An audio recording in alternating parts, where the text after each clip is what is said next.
Okay, let's jump right into this explainer. Today, we're going to dismantle a deeply held and honestly completely false belief in business strategy. It's this idea that your primary issue, the literal thing holding you back, is a lack of growth. So we're going to put aside the generic startup advice and the corporate fluff for a minute. We need to take a calm, serious, and maybe slightly brutal look at what's actually happening inside your operations. Because look, when a business feels stuck, what usually happens? The immediate, ego-driven instinct for most founders is to look at those visible numbers and diagnose it as a growth problem. They're like, well, we just need more revenue, we need better margins, let's get more headcount and expand distribution. And hey, it feels like the right answer, right? If the numbers are stalling, the solution must be to just push the numbers up.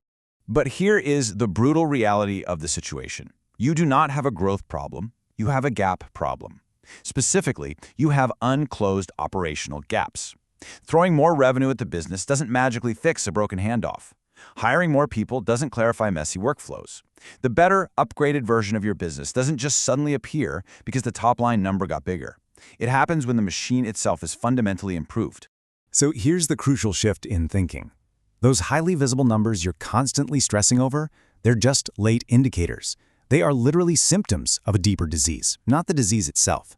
A weak onboarding process that often disguises itself as a sales problem. Slow delivery, that looks like a margin problem. And if you misdiagnose those symptoms as a need for growth, you're going to buy the wrong solution. You'll end up pouring cash into marketing campaigns before fixing your actual delivery.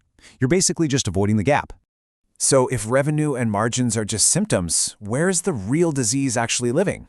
Well, I'll tell you this much, it isn't out there in the market. It doesn't live in a social media algorithm, and it's not sitting with your competition. It resides deeply hidden from immediate view, way beneath those surface-level metrics that look so reassuring on your daily dashboard. It lives inside the business. It lives in those workflow gaps that nobody ever bothered to map out. It hides in the training gaps that everyone just kept postponing. And it lives in those handoff gaps that constantly break, but are somehow continually tolerated because someone heroically jumps in to manually save the workflow at the very last second. And here's the really dangerous part. The gap rarely shows up as one giant, obvious red flag that you can just tackle in a weekend retreat. No, it appears as dozens of tiny, hidden leaks. It's an automation gap where a manual task literally should have been automated 6 months ago. Or it's a proof point that was promised but never actually installed. On their own, they might seem small, but combined they create this massive drag of slow execution, inconsistent results, pure stress, and you guessed it, fake growth problems.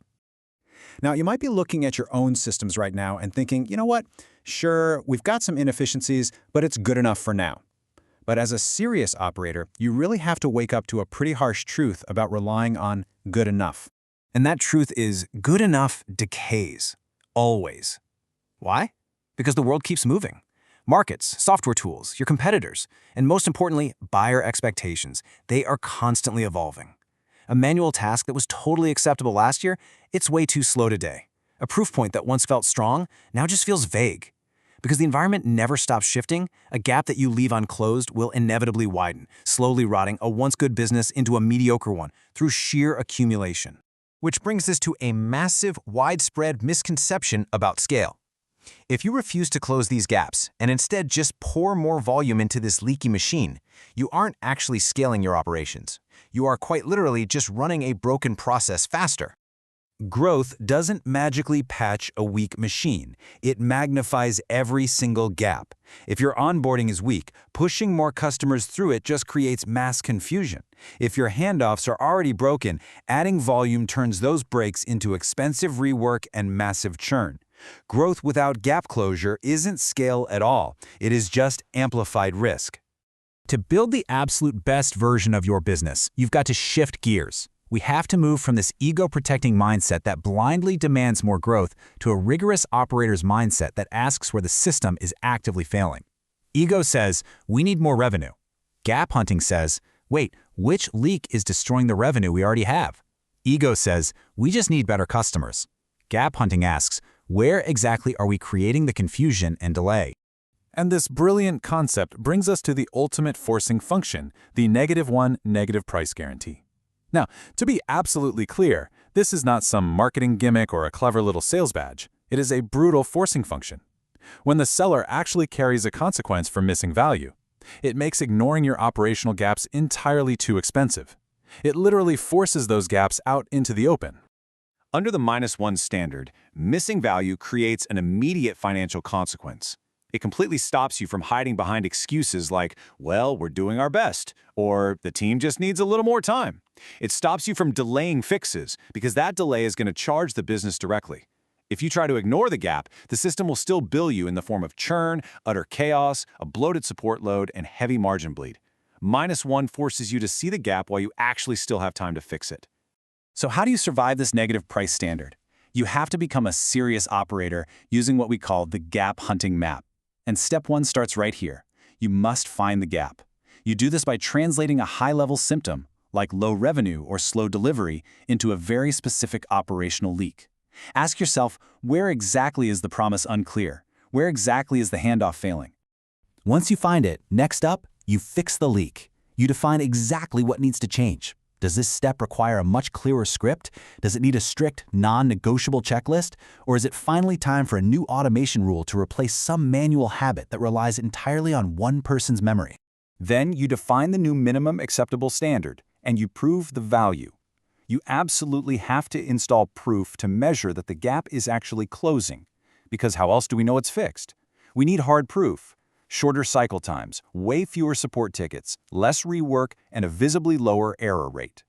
Let's see how this all builds together because it creates an entirely new way of running a company. Honestly, the future belongs to operators who can speak this exact language of proof, rather than just leaning on vague ambitions or motivational slogans. The serious operator simply says, here's the gap, here's the leak, here's the fix, here's the new standard, and here is the proof. Because under the negative price standard, you absolutely cannot hide behind effort or good intentions. You can't just tell a client, well, we tried really hard. You have to face reality. Did the value arrive? Was the proof clear? If there is no proof, then guess what? That gap is still wide open. And if you don't have proof that the promised value arrived, your business fundamentally cannot handle scale without blowing up your risk. You don't get to sit around asking, how do we grow? You need to be asking, which gap is making our growth so fragile? Simply put, no proof means no growth. This entire principle is embodied in Negbook, which happens to be the first book in the world with a negative price. It introduces something called the -1 diagnostic. This is a highly practical application to help businesses find their biggest leaks and set new standards long before they ever test a controlled guarantee. First, you identify the measurable promise. Then you find where the value leaks, you install the proof points, and only then do you run a controlled pilot to hold yourself accountable. So if your business keeps claiming it has a growth problem, but you keep seeing the exact same rework, the same frustrating delays, and the same churn returning month after month, stop buying traffic. Seriously, stop hiring more people just to catch the overflow of a fundamentally broken system. Start closing your gaps.